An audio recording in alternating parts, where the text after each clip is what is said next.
femmes ou des luttes de groupes raciaux. Donc ça a été le grand reproche qui a été fait. Alors je suis d'autant plus à l'aise de dire que les deux approches ont un écho très fort auprès d'une Algérienne et qu'il a, à mon avis, rendu compte à la fois des différentes formes de domination et en même temps dans une pensée qui gardait à l'esprit le caractère dialectique des réalités sociales. Alors comment tout cela va m'aider?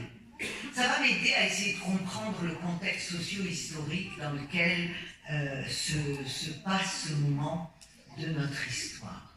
Ce moment socio-historique, je vais l'appréhender sur la base de deux éléments clés du binôme, selon moi, anthropologique masculin-féminin, c'est la guerre et l'argent. Ce Frantz Fanon qui s'est voulu algérien et qui a vécu ces dernières années, comme c'est très bien, années de sa vie, à la cité El-Milzah. Donc il était empli de nos célibataires qui prennent en charge les parents âgés par défaut et par des missions de l'État social.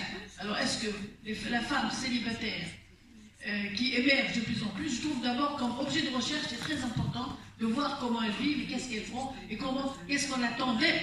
Parce qu'on attend d'elles beaucoup, on ne leur donne pas beaucoup. Merci beaucoup.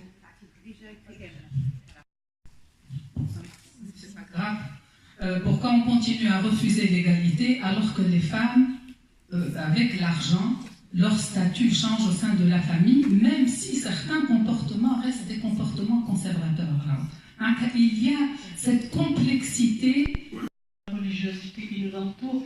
Nous avons, nous, dans notre patrimoine, des choses qui sont belles. Je pense à l'école soufie du XIIe et XIIIe siècle, à la fois andalouse et Tunis, parce que je connais mieux la question tunisienne, qui est une école qui est très importante. Ibn Arabi, dans ses Futuhat al-Makkiyya, quand il analyse le lien entre le masculin et le féminin, il dit l'homme et la femme sont tour à tour actifs et passifs, tour à tour désirant et désiré. Quand il parle du lien à la femme, il dit qu'elle me regarde et que je l'écoute. Quelque chose qui est en train de se passer, mais ce n'est pas encore achevé. Comment y aller vraiment? Merci.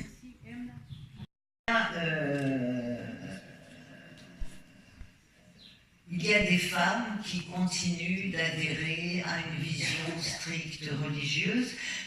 Comme vous êtes sociologue aussi, monsieur Roussy, je voulais avec vous discuter de Emmanuel Todd et de son travail sur la famille. C'est avec ça que j'ai travaillé sur le terrain.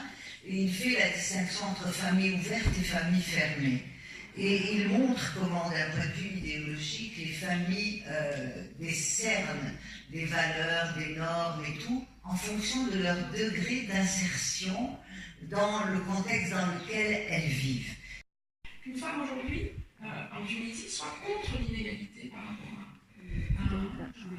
à l'héritage. C'est une hypothèse. On peut penser qu'il y a une intériorisation de la norme. Et quand on intériorise la norme, c'est à ce moment-là qu'on naturalise les comportements. C'est-à-dire que l'intériorisation de la norme produit la naturalisation. C'est comme ça, c'est naturel. Depuis le début de cette conférence sur le masculin-féminin, et je voudrais remercier tous les intervenants. Mais il me semble vraiment que cette table ronde, en réalité, son objet, ça a été le slash entre masculin et féminin. Quelle est la réalité d'abord de ce slash? Ou est-ce que dans notre culture déjà, la pensée de Judith Butler, il y a longtemps que nous l'avions. C'est-à-dire que ce slash, il n'est pas une opposition définitive, il n'est pas une séparation, il n'est pas une distinction entre deux sexes. Il est un continuum et quelle est la réalité de ce slash? Le second moment sur ce slash, le second moment d'interrogation, ça a été quels sont les contenus de ce slash? C'est-à-dire de quoi se nourrit-il?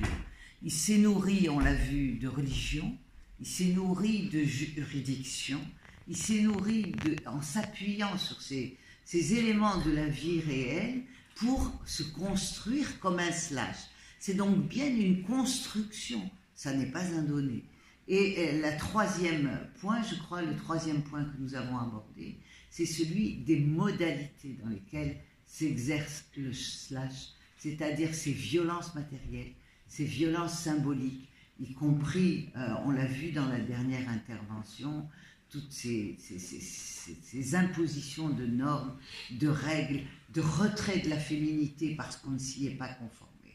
On vous enlève l'utérus parce que vous êtes passé du côté de la violence, parce que vous avez outrepassé des normes qui correspondaient à votre identité sexuelle, eh bien on va vous l'enlever, cette féminité. On va vous enlever cet utérus. Je trouve donc qu'on est arrivé à un point extrêmement important du débat dans lequel les interventions en particulier ont été nourries d'une vraie connaissance de notre culture et des pauses, des haltes, des moments où il fallait chercher en elle les ressources pour affronter ce slash et pour, je l'espère, le faire disparaître. Merci.